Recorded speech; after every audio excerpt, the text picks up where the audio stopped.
यह तो सभी जानते हैं कि पांडवों और कौरवों के बीच धर्म युद्ध की लड़ाई हुई थी और यह सत्य और धर्म की जीत की कहानी है। उसे ही महाभारत का नाम दिया गया था। महाभारत से जुड़ी ऐसी ही कई कहानियां हैं जो हैरान कर देने वाली हैं और उसी कहानी में से एक है कौरवों के जन्म की कहानी। यह जानकर हैरानी होती है कि आखिर गांधारी ने 100 पुत्र को जन्म कैसे दिया। तो चलिए जानते हैं। इस बारे में महाभारत में विस्तार से वर्णन किया गया है।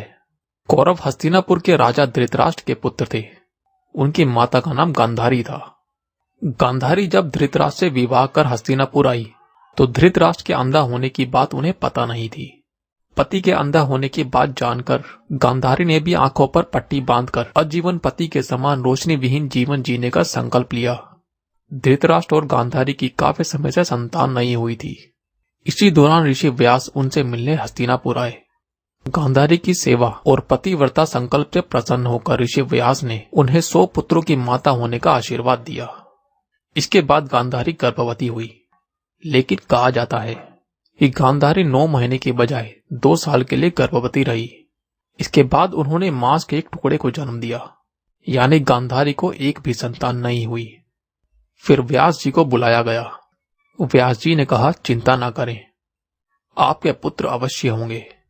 उन्होंने कहा कि मांस के लोथड़े के 101 हिस्से विभाजित कर प्रत्येक टुकड़े को अलग अलग घड़ों में रख दो जिसमें घी भर दें।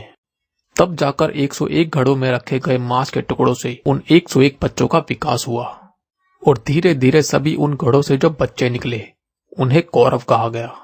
101 घड़ों में से 100 कौरव भाई निकले, जबकि एक घड़े से दुशाला ने जन्म लिया जो 100 कौरवों की अकेली बहन थी। इस प्रकार कौरवों का जन्म हुआ। एक कथा यह भी कहती है कि धृतराष्ट्र की किसी दासी से संबंध थे। जब कौरव जन्म ले रहे थे तब वह दासी भी गर्भवती थी।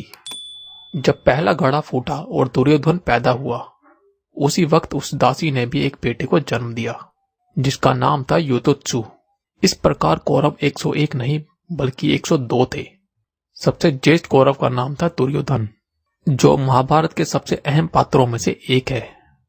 कौरवों ने महाभारत में पांडवों की सेना से युद्ध किया था और पराजित हो गए थे। कौरवों की मौत के बीच गांधारी द्वारा किया गया एक कार्य बताया जाता है।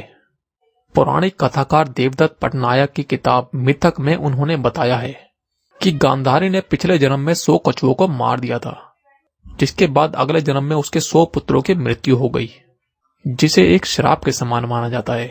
आपको ये जानकारी कैसी लगी हमें अवश्य बताएं। साथ ही इस आर्टिकल के बारे में आपकी क्या राय है ये भी हमें कमेंट बॉक्स में जरूर बताएं। अगर आपको यह वीडियो अच्छी लगी हो तो इसे शेयर करें और ऐसे ही और इंटरेस्टिंग वीडियो देखने के लिए चैनल को सब्सक्राइब करना ना भूलें।